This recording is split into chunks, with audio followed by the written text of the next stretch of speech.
Work your ass off. There is no magic pill. It drives me crazy to go to the gym. You read 1 hour a day. I went and worked out 5 hours a day, and I was working on construction with 24 hours a day. Organize your day. Work hard. I'm here to talk about success.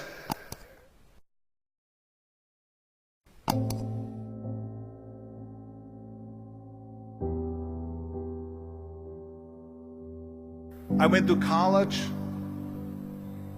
I went and worked out 5 hours a day, and I was working on construction, because in those days in bodybuilding there was no money. I didn't have the money for food supplements or anything, so I had to go to work. So I worked on construction. I went to college. I worked out in the gym, and at night from 8 o'clock at night to 12 midnight I went to acting class 4 times a week. So I did all of that. There was not one single minute that I wasted. And this is why I'm standing here today. With the age of 20, I went to London and I won the Mr. Universe contest as the youngest Mr. Universe ever. And it was because I had a goal. You see, if you don't have a vision of where you go, and if you don't have a goal where you go, you drift around and you never end up anywhere. 74% hate their job in America. The majority of people don't like what they're doing, because they're really not doing it because they didn't have a goal and they followed this goal. They just aimlessly drift around, and then all of a sudden there's a job opening, so they get that job, because you have to work. But then when you work, it's a chore. It's work. It's not fun. So if you think about, only a quarter of the people really enjoy what they're doing in life. So people always ask me, when they saw me in the gym in the pumping iron days, they say, why is it that you're working out so hard? 5 hours a day, 6 hours a day, and you have always a smile on your face. The others are working out just as hard as you do, and they look sour in the face. Why is that? And I told people all the time, I said, because to me, I'm shooting for a goal. In front of me is the Mr. Universe title. So every rep that I do gets me closer to accomplishing that goal, to make this goal, this vision, turn into reality. Every single set that I do, every repetition, every weight that I lift will get me a step closer to turn this goal into reality. So I couldn't wait to do another 500-pound squat. I couldn't wait to do another 500-pound bench press. I couldn't wait to do another 2,000 reps of sit-ups. I couldn't wait for the next exercise. So let me tell you something, visualizing your goal and going after it makes it fun. You got to have a purpose no matter what you do in life. You got to have a purpose.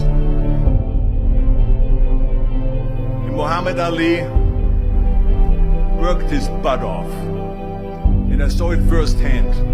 And I remember that there was a sports writer that was there in the gym when he was working out, and he was doing sit-ups. And they asked him, how many sit-ups do you do? And he said, I don't start counting until it hurts.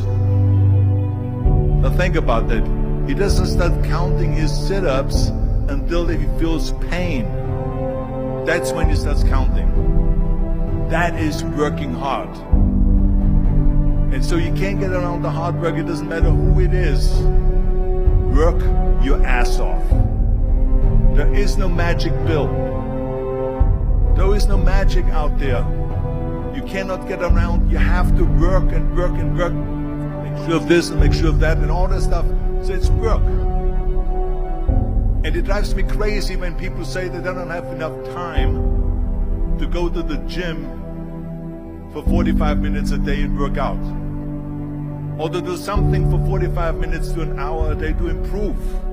If it is physically improve or if it is mentally to improve. Imagine you read 1 hour a day about history.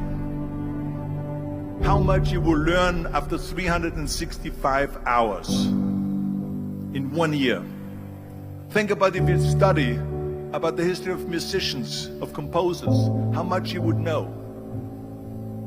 Imagine if you would work on a business, on some business that you want to develop every day for an hour. Imagine how further along you will go and get. So it drives me nuts because when people say we don't have the time, we have 24 hours a day. We sleep 6 hours a day, so that gives you still 18 hours. So there's someone shaking their head out here in front to say probably, I don't sleep 6 hours, I sleep 8 hours, right? Or just sleep faster. So we have 18 hours a day. The average person works around 8 to 10 hours. So let's assume it's 10 hours, so we have 8 hours left. Then you travel around an hour a day, maybe 2 hours a day. So now you have still 6 hours left. So what do you do with the 6 hours? What do you do with the 6 hours? Then we eat a little bit, then we schmooze a little bit, talk a little bit to people and all that stuff. But you can see how much time there is available if you organize your day. So you got to work hard. I hate plan B. And I tell you why. Because we have so many doubters, as I've said earlier, the no-sayers. We have so many of those people that say no and you can't do it, that's impossible. That is okay because we just turn off, as I said earlier, and we listen and we hear the no being a yes. You can't do it, you can't do it, and all of that. So that is possible to do that amongst all the negative people around you. But when you start doubting yourself, that's very dangerous. Because now what you're basically saying is that if my plan doesn't work, I have a fallback plan, I have a plan B. And that means that you start thinking about plan B, and every thought that you put into plan B, you're taking away now that thought and that energy from plan A.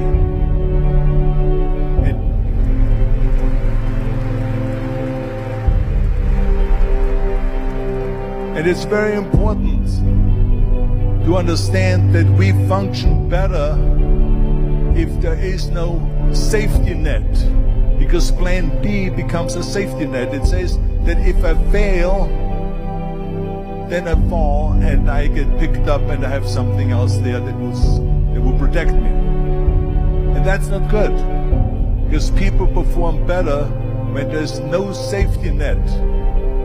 People perform better in sports and everything else if you don't have a plan B. I'm telling you, I've never ever had a plan B. I say I made a full commitment that I'm gonna go and be a bodybuilding champion. I made a full commitment that I'm gonna be in America. I made a full commitment that I'm gonna get in the show business and I'm going to be a leading man. No matter what it takes, I will do the work. I will do the work over and over and over until I get it. And the same was in politics and everything like that. So to me, it is very dangerous to have a plan B, because you're cutting yourself off from the chance of really succeeding. And the reason, one of the main reasons why people want to have a plan B is because they are worried about failing. What is if I fail, then I don't have anything else? Well, let me tell you something. Don't be afraid of failing, because there's nothing wrong with failing. You have to fail in order to climb that ladder. There's no one that doesn't fail. Michael Jordan said in one of his interviews, when they said, "You're unbelievable, you're the greatest basketball player of all times." I mean, tell me about that. And he says, well, you're just mentioning the successes. But he says, for me to become the greatest basketball player, I missed 9,000 shots when I was playing basketball at the NBA games. So during these games that he was so successful, he missed 9,000 shots. Does it make him a failure? No. He's one of the greatest basketball players of all times, but he failed 9,000 times. Do you get it? We all fail.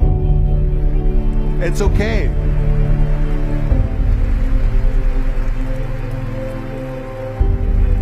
What is not okay is that when you fail, you stay down.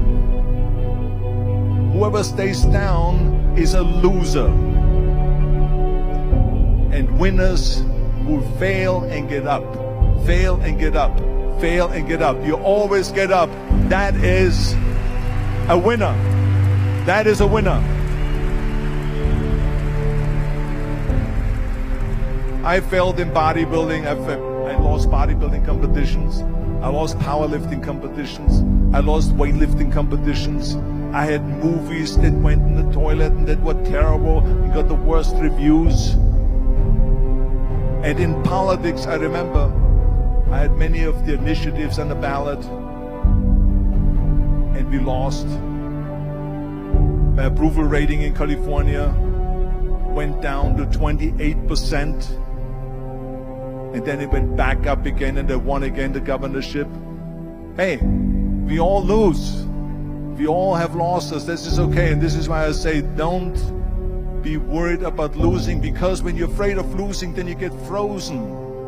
You get stiff, you're not relaxed. You got to be, in order to perform well in anything, if it's in boxing or if it is on your job or with your thinking, is only happening when you relax. So relax. It's okay to fail. Let's just go all out and give it everything that you got. That's what it is all about. So don't be afraid to fail.